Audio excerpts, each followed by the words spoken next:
Hello, everyone, and thank you for joining us this evening for our special presentation of Kathryn Clark Childers, one of the first 5 female agents hired by the U.S. Secret Service.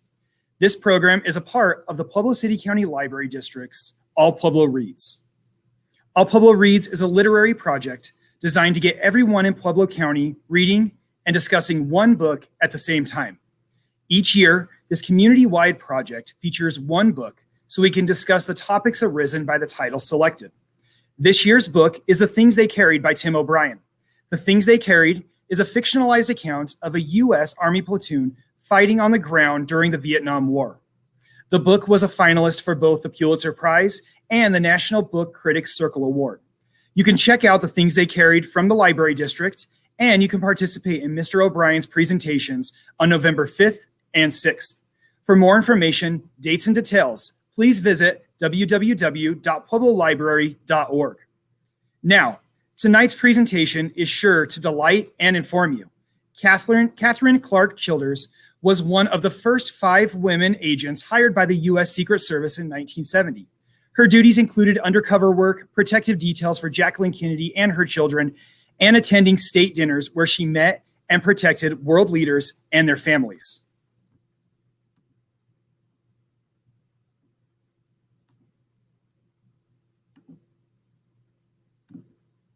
What do you want on?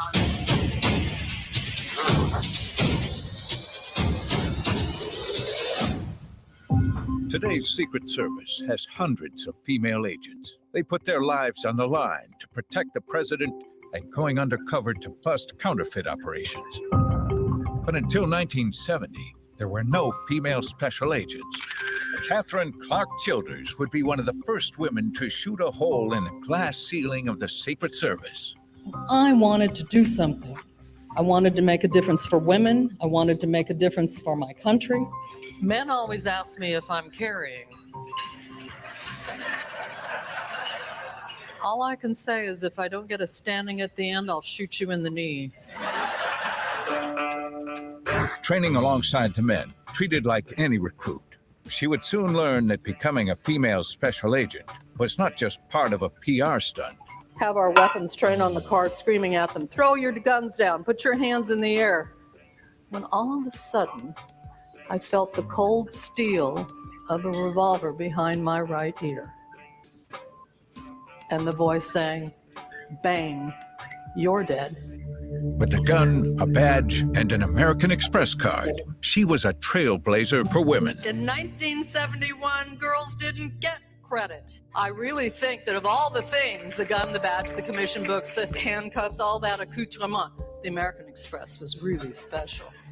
Working undercover to bust counterfeiters, protecting visiting dignitaries, and witnessing history of the early 70s, your audiences will be amazed at the behind-the-scenes stories of life in the White House. And he looked at me and he said, you're so tough, you break down the door. And I said, you're so tough, you break down the door and I'll shoot them. I'm a lot better shot than you are. But we knocked. From harrowing to glamorous, she takes you on a jaw-dropping ride along where no woman had gone before. But first I put on my uniform.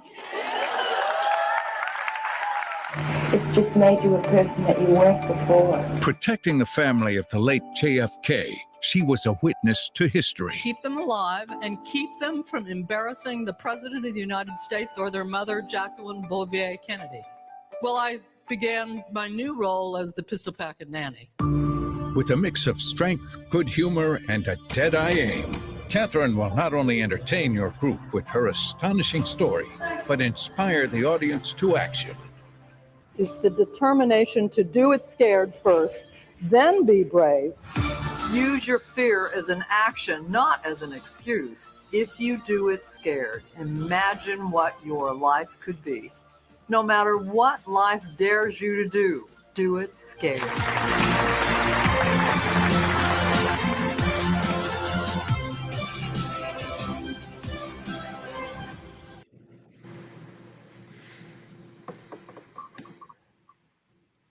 I want to welcome Kathryn Childers to the screen and back to Pueblo, Colorado.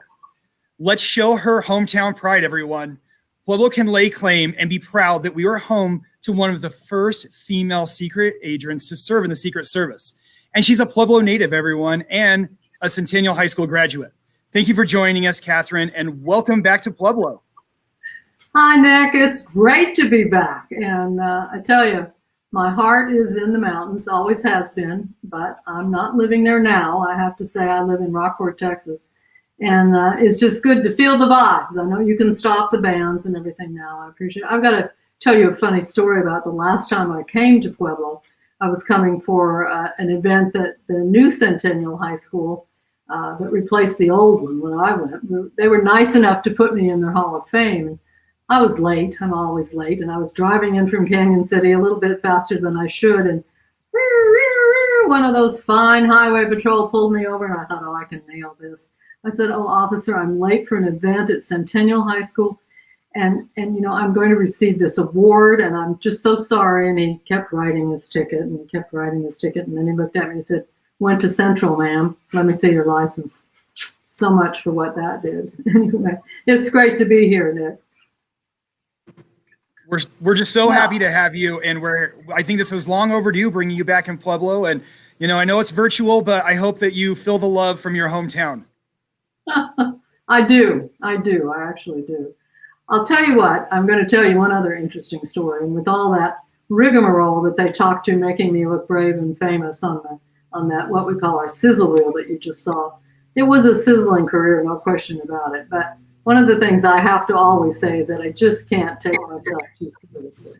Recently, or actually it's been a couple of years ago, my husband and I were driving to Marfa, Texas, which is a long trip along I-90 and the border of Texas and Mexico. And there are quite a few of those checkpoints along the way. And as we were driving up, I thought, this is going to be fun, because we pulled up.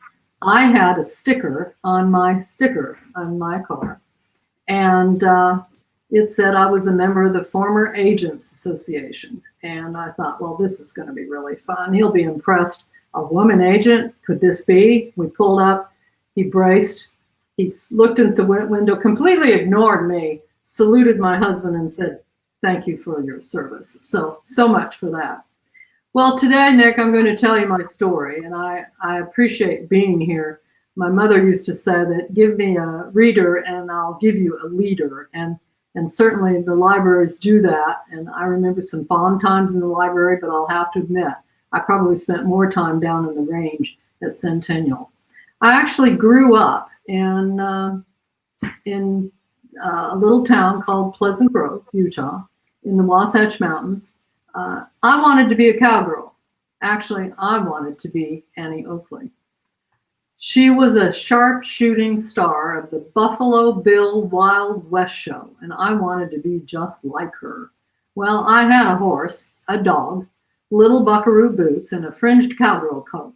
But there was one really big problem with my big dream. I didn't know how to shoot Dad's old .22.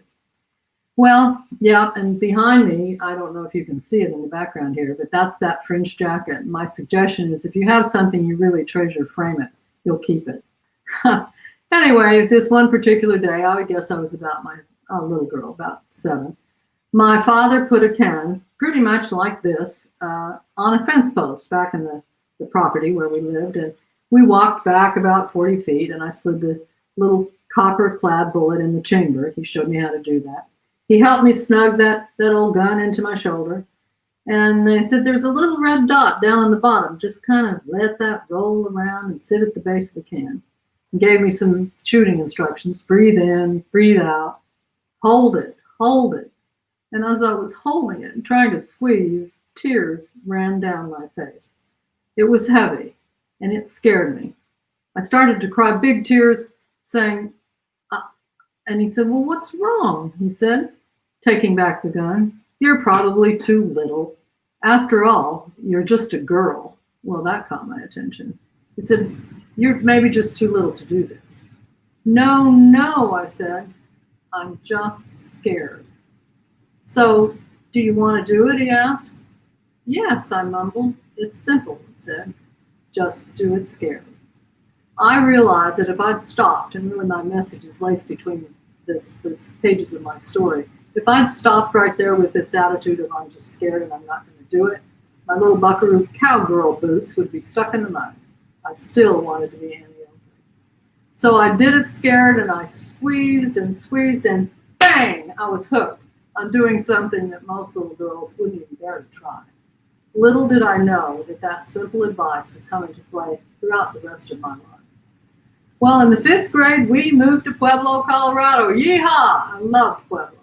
And I learned while I was there that I was really quite the sportsman. I was an athletic person, particularly playing tennis and skiing. I was skiing on Monarch Pass when all of you were probably in knee-high pants, little kids. But I was skiing at Monarch Pass, just up the road, where I became one of the first women on the National Ski Patrol.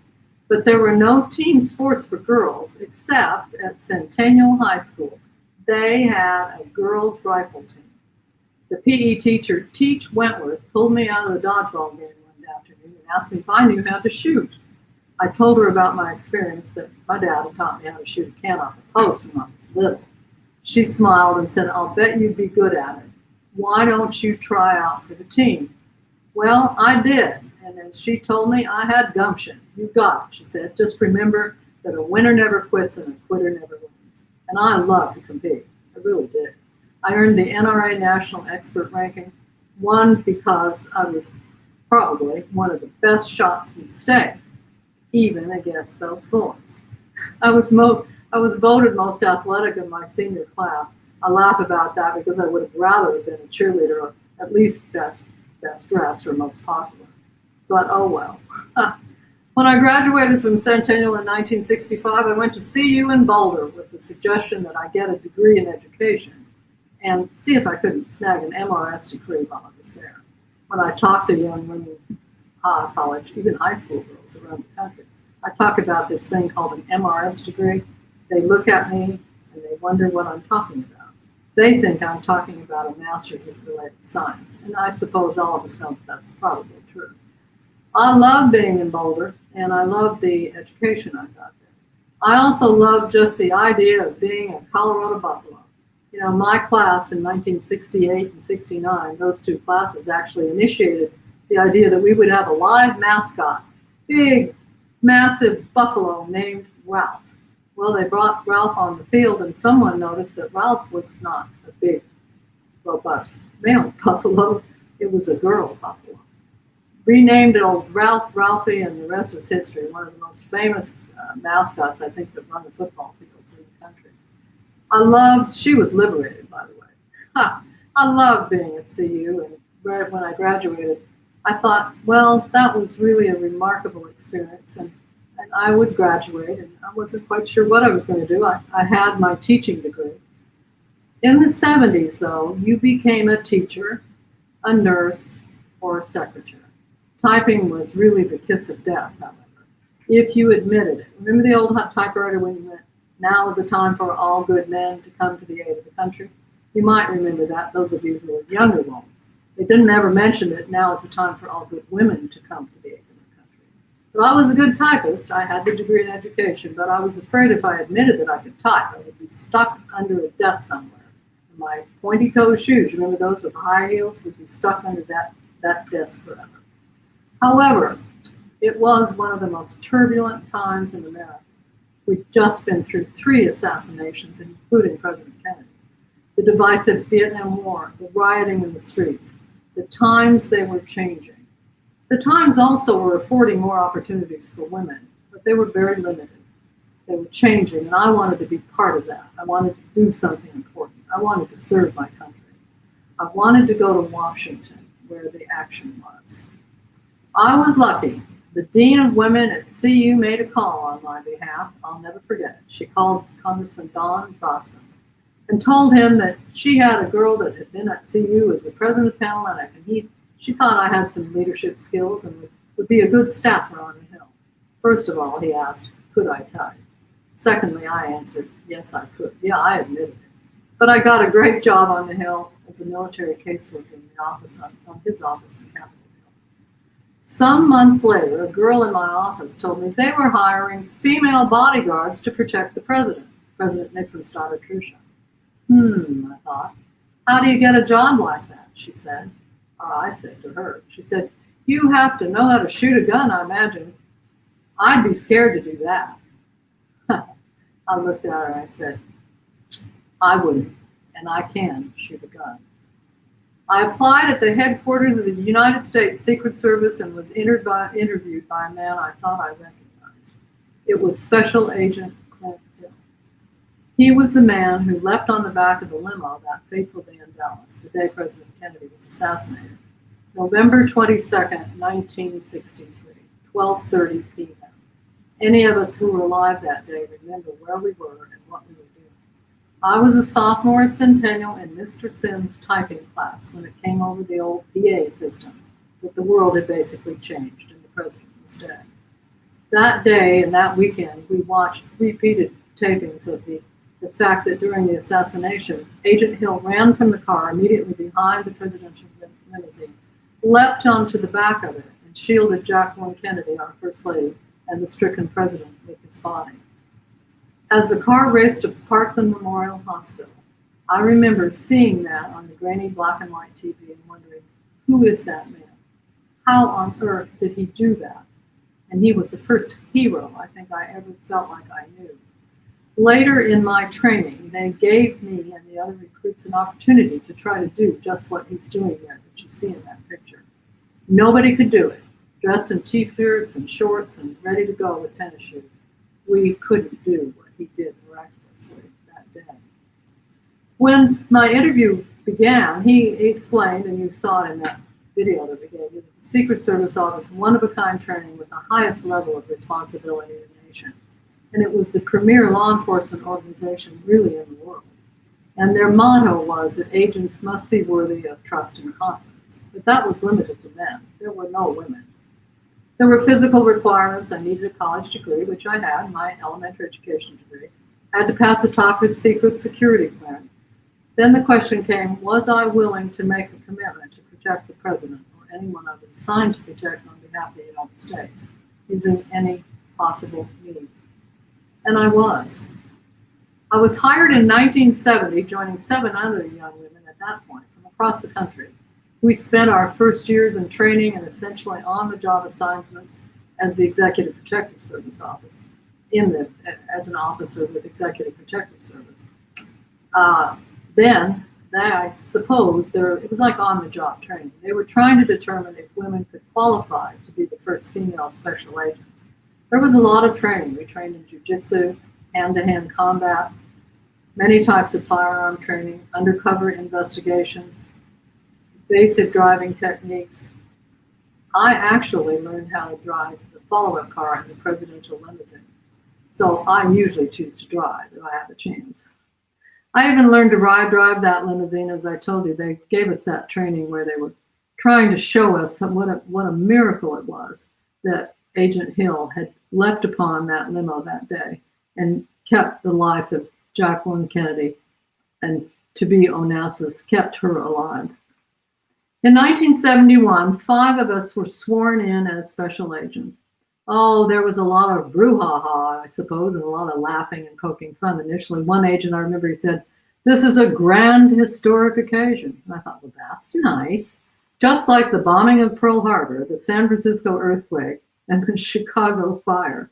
Well, that got us on a good foot, but there was a lot of laughing and cajoling. We were trained and ready. The question was the world ready for us?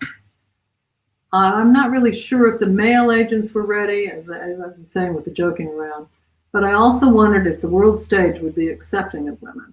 Would they take us seriously? Well, you be the judge. Let me read for you an article that was carried in a Washington newspaper the day after the 5 of us were sworn in. It says 5 young women took the oath of office today as special agents in the U.S. Secret Service.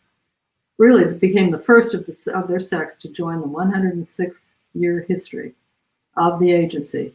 Well, look at this. Customarily, they would be referred to as pretty, or as at least attractive, since this is true of most young women who are successful in their careers. 3 are brunette, 1 is a golden blonde, and the 5th has short, frosted, dark hair. All had lithe, well-shaped figures. Their salaries range from $7,000 to $9,000 a year. Little did the five of us wonder what they were seeing and all of that. We were prepared, and we thought it was pretty crazy that that reporter didn't at least suggest that we were well trained. Little did he know how we could have easily broken his pencil into little pieces and taken him down with our thumbs, but we were gracious enough not to. Well, after the swearing in, they handed me a box, and I relate this to your wonderful author, Tim O'Brien, and his story of the things they carried. They gave me a box of the things I would carry: a .357 Magnum service revolver, a badge, a commission book, handcuffs, and 6 extra rounds of ammunition. I remember thinking to myself, I'm going to need a bigger purse. But the best thing they gave me, and this sounds kind of crazy, the best thing they gave me was an American Express card in my own name. In those days, girls couldn't get credit unless their husband, father, or a brother, or someone a male you could get to sign on it, would sign on the bottom line. So I put that card in my wallet, and as I did in that video, but I like to do this anyway, it's kind of fun, I put on my uniform and went to work. You know, the agents do wear this, and they often ask why they do. And I was told once that it's the thought that as you're investigating or as you're watching the crowds go by or you're scanning for things that aren't right, people can't see your eyes. So they all wear them. I kept mine. I started my job protecting the President of the United States, President Richard Nixon, and his family. There were, that picture is of the inauguration. I protected foreign heads of state like Prime Minister Golda Meir of Israel, and royalty, Princess Sophia, who would become the Queen of Spain. I was on duty during official events, South Grounds arrivals, and even states dinners. I kind of laugh in my book. I talk about the fact that you've heard of wardrobe malfunctions these days. Well, in those days, it was pretty hard considering I had this big leather purse to carry all that gear in, the things I carry. And after the first day of working with the Queen of Spain, the head of the detail, Jerry Parr, said, I think we're going to have you work the state dinner. Do you have anything to wear? Well, I was making $7,000 a year. I had nothing to wear except my Gamma Phi Beta pledge formal from the University of Colorado that I'd happened to brought with me from Colorado to Washington, where I was living. I raced home. My roommates helped me get all dressed up. And as we were leaving, I put that big leather purse on my shoulder. And one of my roommates said, "You can't be serious. You're going to carry that to a state dinner?" I said, "Well, what am I supposed to do with all that stuff I have to carry?" Well, off we went to Garfinkel's in downtown Washington, 4 of us in my 1959 Volkswagen, to find a purse before I was on duty at the White House. I walked into Garfinkel's and there was a woman there who obviously was very much in charge. She had a string of pearls around her navy blue dress with sensible shoes. And I ran in my pledge formal. I even had a wiglet on the top of my head. I ran in and I showed her my badge and I said, "I'm a Secret Service agent and I need a bag for my gun." Well, she almost fainted. And then the red, white, and blue haze passed across her eyes. Her chest moved back and forth as she breathed heavily, took me into one of the dressing rooms and held it while I tested whatever purse I could find to carry all that stuff. And it did, and it worked. And I worked the state dinner, which was a remarkable experience in its own. I traveled with the Spanish royals after that state dinner on a tour around the country. As you see here, it was in a museum, which ended up in front row seats at the Apollo 14 launch. Everybody watched the space launches in the 60s and 70s. It was something we loved being a part of. We were beating the Russians to the moon. And I remember when I graduated from college in 1969, the summer I graduated, I was watching on TV as Neil Armstrong walked on the moon. Remember what he said? "One small step for man, one giant leap for mankind." Little did I realize that this job I had fallen into, basically, would put me on the front row seats of a blast-off sitting next to Neil Armstrong at the Apollo launch. It was a remarkable feeling. This is a picture of me in the back to the right behind the Queen of Spain and behind Neil Armstrong, amidst the Vice President and the Spanish royals and lots of security. That was one of many temporary assignments I worked. On some days, the White House was my office, in addition to protecting the president and the first family when I was assigned there. Remember how I said I got that education degree, but I wasn't really ready to teach? Part of my story in my book and what I'm telling you is that everything you ever do will come in handy. In fact, college and high school kids, and even you and me, I say, keep putting that stuff in your backpack. You never know when it will come in handy. Well, I was a teacher. I'd worked with youngsters, and the Secret Service assigned me to work with the curator of the White House, who'd worked closely with First Lady Jacqueline Kennedy when she refurbished the president's home. So while I was carrying my service revolver and whatever in my purse and doing tours, I was on security duty. Most people don't realize that all of those folks in those days, when you did tour the White House, were armed agents that were there for the security of the first family and the president. I was assigned at other times to protect the children of the late President John F. Kennedy, John Jr., and Caroline. No one day was ever the same. I rotated back and forth to undercover assignments, buying counterfeit money. That's another job of the Secret Service, I think you learned earlier. And bounced around the country protecting political candidates. Nothing about my life was predictable, and that's what I liked about it. And yes, most of the time, it scared me that I might fail or I might die trying. After Mrs. Kennedy remarried Aristotle Onassis, for 2 summers, my office was the small village across the harbor from the island of Scorpions. On some afternoons, they would send a little boat over for me, where my post was sitting at a cantina, actually, by the sea in this little tiny town, and they would ferry me over to meet with Mrs. Kennedy to discuss Caroline's plans. I really didn't protect her on the island. I was nearby in case she traveled or was going to another assignment.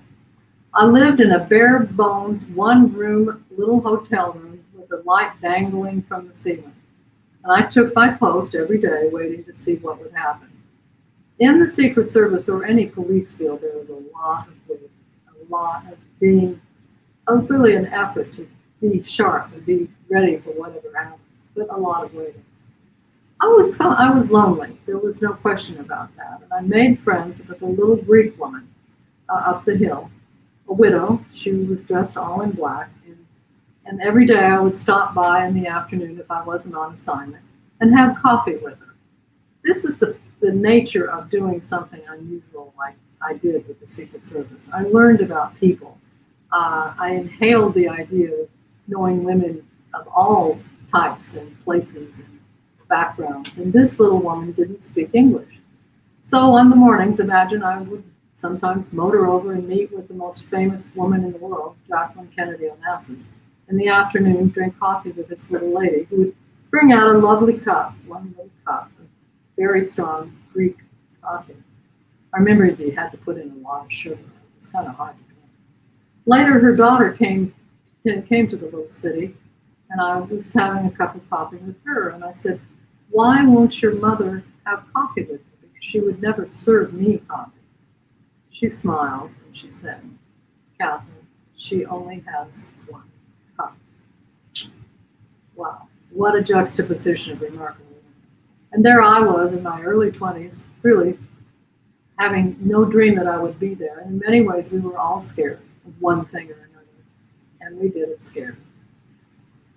I was also set out with Caroline for a summer camp in the mountains of Austria as an undercover ski instructor. See where that deal up there on Monarch Pass gave me some chops on the hill, and as her tennis coach, again undercover, to be in her protective zone to take care of her.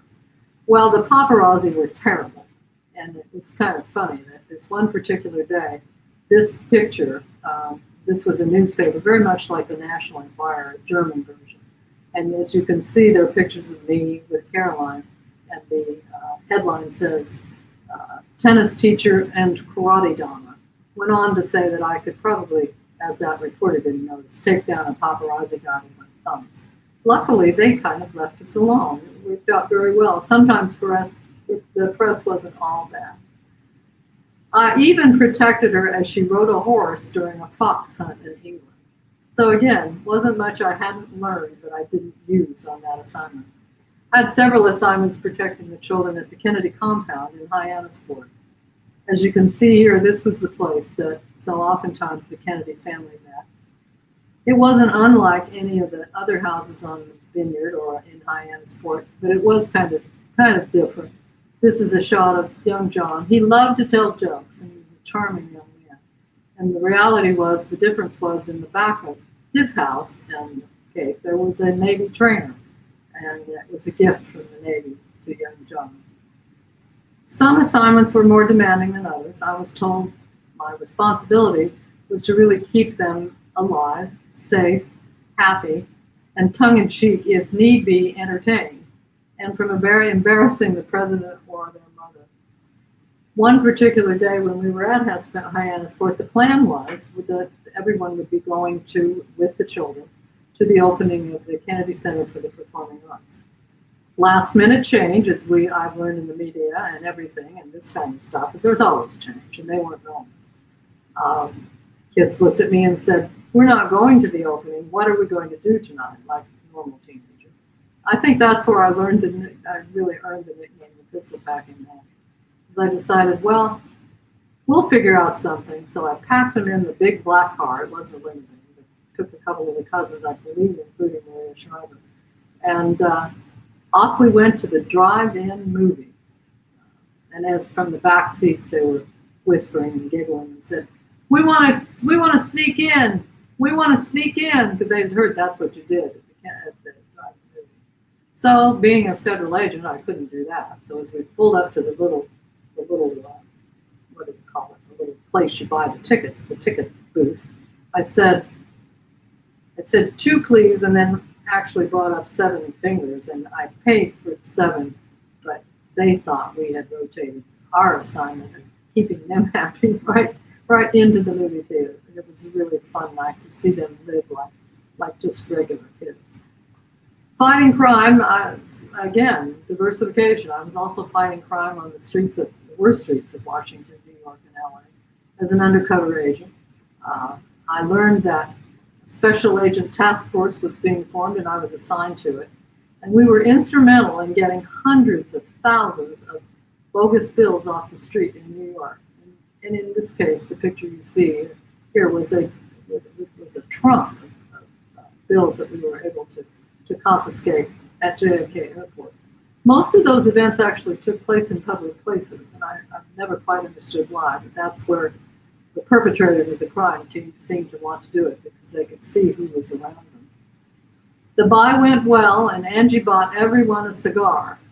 I didn't smoke, but I couldn't say no. I was just proud to be part of the detail, and I appreciated the fact that the men included me in that detail, and were very supportive. Angie and I were transferred to Washington with a small and diverse detail to investigate threats against the president during the Vietnam War protests. They were turning violent. There were multiple threats, daily threats against the president. And we were really the boots on the ground. Not many of us. We were out there working the streets, seeing what was happening, what kinds of threats were coming in, looking for specific individuals. And you may not realize it, but it is against the law to threaten the life of the President of the United States. Even if you say, "I'm kidding," even if it's not with great intent, it's against the law. And we were there to make certain that didn't come to any kind of fruition. As you can see here, it was violent. Vietnam vets against the war were on the street. There were protests by women, by individuals, a lot of hippies, really. And we weren't too far away from looking like them. These are the police, the Washington, D.C. police downtown. In events called May Day, the violence had escalated, and they were actually shutting down Washington. This shot is of the federal, and I'm not sure if there was Army Reserve or if they were federal troops. They were deployed into Washington to keep the streets open so people could get to their jobs. Our job was to gather protected intelligence on the streets 24/7 and report back to the headquarters. Now, this is kind of a funny story. The communication gear wasn't like what we have today. There weren't digital communications or earpieces or whatever. My partner and I, another woman agent, were equipped with a big, bulky walkie-talkie, almost like the one Tim and Brian talks about that they use in Vietnam. And they told me to just with us as we were making the rounds, particularly down south of the White House at the Washington Monument, where they were burning flags. The protests were heating up, and there was concern for the security of the White House. My thought, and Phyllis and I looked at each other and said, now, we're just supposed to walk around down there looking like one of the crowd carrying a walkie-talkie. Opportunity to be creative presented itself. We went to the drugstore, and if you think back to the 70s, women's private business was very private. Things like the big blue Kotex box was usually in a brown paper sack. Well, we bought one, and we stuffed that old walkie-talkie way down in the bottom of that big old box and put it in my backpack. And I can assure you that nobody ever looked in my backpack or found the walkie-talkie. So sometimes you just have to be clever. Got my outfit from the Army Navy surplus store, and we were on the streets. Unlike Angie, the agents I worked with on the streets, some of the male agents were not that thrilled with our being there, as I said earlier about the jokes. They had a hard time taking us seriously. In the 70s, women were making transitions into all sorts of positions, but they were usually places that had never included women. Think about it. Only 50 years before I was sworn in as the first woman in federal law enforcement as a federal agent in the Secret Service, we got the vote. So it's been about 100 years. They were not abusive. They were not cruel. They were just a little angry. Let me tell you about a story where a big guy, he could have been a fullback for the Dallas Cowboys, and was assigned me as a partner. And we were walking down the hallway looking for an arrest that we needed to make. And it didn't look as though it was going to be particularly difficult. But suddenly he stopped and he looked at me and he said, "You're so tough, Clark. You break down the door if we need to." I looked at him and I said, "You're so tough.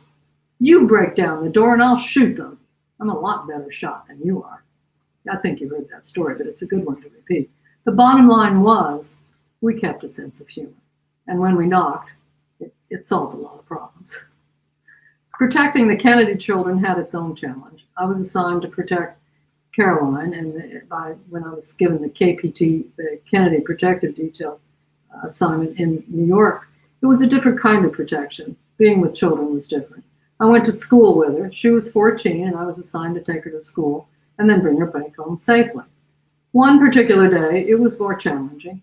She decided that as she came out of school, she flung her backpack and her books in the back of the car and said, "I'm late. I have to tutor today." I said, "Caroline, it's not on the schedule. I think we're due to go back to your home." No, it's time. I've got to tutor now. I will give you directions. We're just going to go down First Avenue and then we'll turn left. So I called into the command post and said, "We've had a change of plans. Caroline is needing to go tutor, and I will take her and I will be back with you." So we're driving down First Avenue, and all of a sudden she says, "Stop, turn here, turn here." You know how kids are when they're giving their parents or someone senior to them directions. So I turned left, beginning to ease my way across this street that had a center island, checked the oncoming traffic, and pulled left. I didn't see it, and bang, I was T-boned. And I had just been to a school where they were teaching me to look for assassins and kidnappers and be aware of all the things that could happen with big black cars coming in. I mean, very exciting kind of thing. And all of a sudden, here I was alone on First Avenue. I turned to Caroline and I said, "Get down on the bottom, get down on the floor." One thing people asked me was I friends with them? No. Was I associates? Yes, I was with them 24/7 oftentimes. The primary thing is I had to earn their trust and confidence so that when I said get on the floor or get down in the back seat, they would listen to me. Well, I jumped out of the car, pulled my service revolver out of my holster. I did have a holster at that point. Moved toward this car that looked like a very unlikely, shall we say, kidnapping vehicle.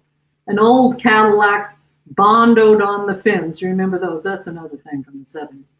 Bondoed fins, and a fella gets out and kind of hobbles down, old guy, hobbles down to the front of the car that's now spewing steam because it had had the contact with my big federal car that was much stronger. I had no idea who he was or what I was to expect. I picked him up, essentially rolled him over the front of the car with the steam floating around, pulled out my service revolver, then realizing I probably didn't need it, as he says to me, lady, you hit me, you hit me. That's where a sense of humor came in. I put my service revolver away, dusted him off, put his little hat back on his head, gave him my card and said, the Secret Service will certainly fix your car. I'm very sorry about this. Pulled out in a moment or two in the government car, and Caroline peeked over the top and she said, you know what? You're pretty good. Not very often did I have a chance to show that. Change is one of the toughest challenges we all face. As much as I love my job, there was little in my life. Love, that was. I was learning that you can't have it all. And today we're finding that that is certainly the truth. So many things are open to women now, and they have to sometimes make choices or figure out great accommodation and reinventing themselves as wives and mothers or whatever they choose to change to. It was becoming clear that my career as a special agent was more than a job. It would be a life. Well, and as far as men was concerned, dating was very difficult. The chance of finding a husband was really dismal. Oh yes, I do remember one date I had with kind of a pompous fellow from the Hill who really thought it was kind of entertaining that I was a federal agent. And he asked me what was in my purse. Well, when you are an agent, you have all your equipment with you, whether you're on duty or not, just in case you're called in. And I whipped out my handcuffs and I said, I just learned how to use these today. And he said, oh, you can't use those. You have no idea. Well, lickety split. I had him handcuffed to the chair. I thought I'd made a point that I was capable of doing these things. Bad move. I didn't have the keys. So I had to race back, drive across Washington traffic. And I don't know, a couple hours later, I came back to uncuff him from the chair at the party. Needless to say, we never dated again. Well, remember that picture where I was protecting the future Queen of Spain, sitting next to Neil Armstrong and the Vice President of the United States? Well, my mother saw it too. Walter Cronkite was giving a live broadcast. She wasn't impressed. She called my sister and told her that she needed to find me a husband, no matter what. Well, my sister happened to live in Corpus Christi, Texas, and she did her job. She introduced me to a charming psychiatrist who wore Lucchese boots and had a lot of Colorado chutzpah in him. Anyway, it was love at first sight. But as you know, those kind of romantic, exciting events rarely come at a good time. They're usually quite inconvenient. We dated long distance for a year or so. It ruined my career. And he actually decided that he was going to ask me to marry him. So there was a little love is in the air in the 70s, even then. And I was on the range shooting its Uzi submachine guns in a training episode. And all of a sudden, over the speaker, a loudspeaker, came this name that this agent that was in charge saying, make your weapons safe. Make your weapons safe. Agent Clark has a phone call from Texas. Well, okay. Climbed up to the top, got the phone, and I said, Cecil. And he said, Kate, I've got the ring. Will you marry me? Not a good time. I said, I can't talk right now. I'm a little busy. Ha. Well, it was a great event for me. I did marry Cecil, and I moved to Corpus Christi, Texas. I love my career, and I also left the Secret Service to marry my Texan and move here. The last time I saw Mrs. Onassis, I was in New York on another assignment. She was walking along down Fifth Avenue alone, no spotlights, no paparazzi, just this incredible woman. She stopped and we talked for a moment. She was so gracious, and she asked me in her elegant, breathy voice what I'd been up to since leaving the children's detail, and I told her. Imagine this, she replied, oh, Miss Clark, you live such an interesting life. I thought to myself, oh, it's only relative. Here was one of the most admired women in the world suggesting I live an interesting life. In our brief encounter, I found her to be one of the most courageous women I had ever met, and a remarkable mother, even on the world stage. And she is certainly a reader and a writer and a book editor. And she's written about poetry and loves poetry. As the library event, we would recognize this. But even on the world stage, she claimed it was the most important thing about her life. Texas A&M Press will publish my book, Scared Fearless, in January 2021. It's been delayed like so many things that have happened with COVID. But it's right on time, celebrating the 50th year since 5 young women took the oath of office to protect and serve their country as agents of the U.S. Secret Service. And it was an honor to be one of the first. Not necessarily the best, not the last. And as of today, I think it's, maybe they hired another one today, but it's over 500 women will serve. This is Assistant Director Clint Hill today. He is an author. I would suggest as readers you check out his books. He's written 5 books, including Mrs. Kennedy and Me, and the most recent 5 presidents. His experience is absolutely remarkable. He actually wrote the introduction to my book, and he had this to say. They were pioneers who blazed the trail for hundreds of female agents that would fall. And nicely said, Kathryn is an example of why I'm so proud of them and the tremendous value they have. I know we are all grateful for his trust and confidence. I'm certainly grateful for the experience. But it all goes back to that day when I had those little boots on and I wanted to be Annie Oakley. No, I never got to be Annie Oakley, but she inspired me. And what I've done by writing this book and being with you here tonight is to come home to say, I hope I've inspired you, that no matter how old you are, what you're afraid of, and Lord knows, heaven knows, it's time to be afraid. There's no question about it. But as my dad told me so many years ago, just put your can on the post. Just put it up there and do it scared. It's been an absolute delight to talk to, I hope, a lot of folks from Pueblo who I have known when I was a youngster there. I love the city and I'm proud to call it home. Thank you for the invitation. Thank you so much, Kathryn, for being here and for participating in our All Pueblo Reads program. I put down a few adjectives that I think everybody can agree probably describe you. And I wrote down not just interesting, but so interesting, inspiring, pioneering, and I think a national as well as a local treasure here in town. So thank you so much for participating in this. I do have a couple of questions to ask you, if that's okay. So, I'm sure you're familiar with this quote, but I just thought it was so poignant and perfect for this. But, Annie Oakley has a quote that says, when a man hits a target, they call him a marksman. When I hit a target, they call it a trick. So with that kind of said, and also with your mention of the centennial celebration of suffrage, do you have any words of advice for young women today? Yes, I do. And I think it's a thread throughout my entire story. That you need, and she also said, aim high and you'll hit your mark. Sharpshooting is a skill. I'm not a hunter, I have no interest in it, but a skill of doing something well. And if you're good at something and it is a passion for you, figure it out and how you're going to do that in your life. And I like I say, collect things. In my life, as we've talked about, maybe I did have an interesting life, but it had to do with everything I'd ever learned, skiing. Yeah, shooting Dad's old 22 with a wonderful degree from the University of Colorado, being able to play tennis, being able to ski. Jaylee Pumphrey Jones, who lives in Pueblo yet. The two of us were rather young teenage girls that broke the door and shot a hole in that glass ceiling and made some scars in that mountain, being the first women to do it.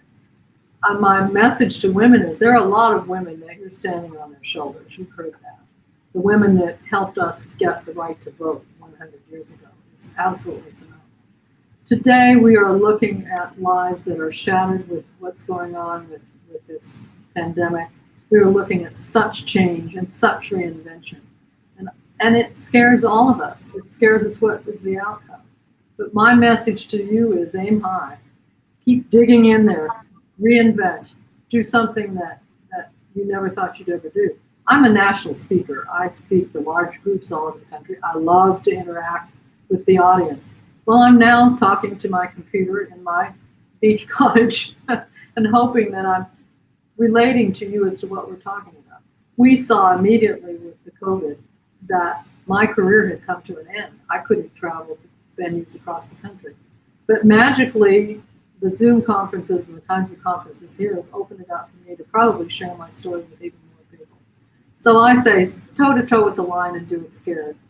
You'll come out with a better life as a result. That's great advice. Thank you so much for that. And my other question has to do with our All Pueblo Reads book, which centers around the Vietnam era. And, I know earlier you and I talked a little bit about the tumultuous times that you faced as soon as you entered in the Secret Service, and those parallels for our society today. And, how was the Vietnam era just so similar to today? Because I think we have so many kids right now that all they know is right now. They don't know how to draw those parallels to see that we have a lot of the same angst and issues in our society. They might not be the same exact type of issues, but that environment is the same. Oh, there are tremendous parallels. Basically, it was a situation where we'd had 3 assassinations. The President of the United States, JFK, had been assassinated, Martin Luther King, and then Robert F. Kennedy. And the conflict in beliefs was so that chasm of not believing that it was a unified way of being. It was so very similar. And I think back and I think it was easily as tumultuous. I really believe it was. If you read history books, and I'm sure if you read the stories of Tim O'Brien, the one he talked about, that he was on the way to Harvard and he was all of a sudden drafted. I remember sitting in a lunchroom with a boyfriend, actually, watching them draw it was like a bingo game. We're drawing the numbers for the draft as to whose life would change the next day by their number being placed as number 1 or 2, 3, or whatever, and the men would go to war. It was a contentious war. It was a war that people, maybe they didn't understand. I don't think it's even possible to understand war. But the difficulty was that it was citizen against citizen, belief against belief, students against, shall we say, the older people. And the thing that does give me faith is that it was a terrible time, but we did survive. We moved forward. There was change. We came together again, as Americans do, as no other democracy, no other country in the world can do. We moved through elections. We discussed and argued over change. Then we moved forward. I believe in this country, and I believe that we can get through it just like we did the 70s. And then there are probably some lessons to learn from the 70s. It was scary. The stories he was writing about being in Vietnam, looking at pictures of a girlfriend in a foxhole, they're touching stories, and the man does such a wonderful job of telling them. And it was hard for the women. The women were home with boyfriends, beaux, fiancés fighting in Vietnam, and then they would be flown home out of that event, and they would try to rebuild a relationship on an R&R event in their life. It was hard. It was very hard. And there were just so many changes in lifestyle. I don't think many people now even know what a liberated woman is or a hippie was. There were all sorts of descriptions of people, basically based on the fact that they had different ideas of where the country should go. And it's kind of like knocking on the door rather than somebody trying to knock it down when they have no business to. I think we need to come together, and we certainly did eventually in the 60s and 70s, and we are far better than we were then. That's a long answer to try to answer a very difficult question. Oh, it was a perfect answer. Thank you for that insight. And that's a lot of the reason that we wanted to invite you back, to Pueblo, even though it's virtual, is that as part of All Pueblo Reads, we wanted to feature local stories of valor. And I think you are going to be modest and probably say that's not me, but it is you. You are a pioneer for women and for just seeing that glass ceiling of careers. And I think that your story is just an amazing story to share with our community. And I hope that it inspires children and young girls in our community to do just what you've done in that transitional era that you lived in. You're very kind, and I appreciate it. And, it goes back to your roots. I had a great family upbringing in Pueblo. Opportunity to learn skills. Teach Wentworth was quite a coach. She was committed to try to give women an opportunity to compete. And honestly, there weren't any other opportunities. And that simple advice of a quitter never wins and a winner never quits. I don't think you can beat that. Right now, we can't quit. we need to all win together, and we need to come together. Certainly there's change that needs to take place, and we were in the process. It is a process, and I try to remember more about, I would say one library story, if we have just a second. Those of you who are probably renting your books on digital, Facebook or whatever, when I went to the Pueblo Library, I remember they put all the cards, and it was an arduous job. You'd get the books, and they'd lay all the books out on the table, and they'd open them up, and they'd have these cards in each little pocket. And then this woman who was obviously tired, she'd worked all day, had a number 2 yellow pencil, and it had a little thing around the end that had a date on it. And she would sit there and she would stamp this date for the date of return on every one of those books. And I'm thinking of the advancements we've had in education and the advancement of opportunities to read. I travel and I drive a lot. My son lives in Marfa, Texas, so that's a long trip. I will listen to audiobooks, and I plan to finish Tim O'Brien's book. I have not finished it, but it's a good start, and I can't wait to hear it on audio. It's remarkable how much you can learn from reading, even in an audio situation. Well, thank you so much, Kathryn, for being here. I mean what I say when you're a national and a local treasure. So thank you again for coming back to Pueblo. Well, go Pueblo Centennial Bulldogs. Thank you. Thank you. Have a great evening. Bye-bye.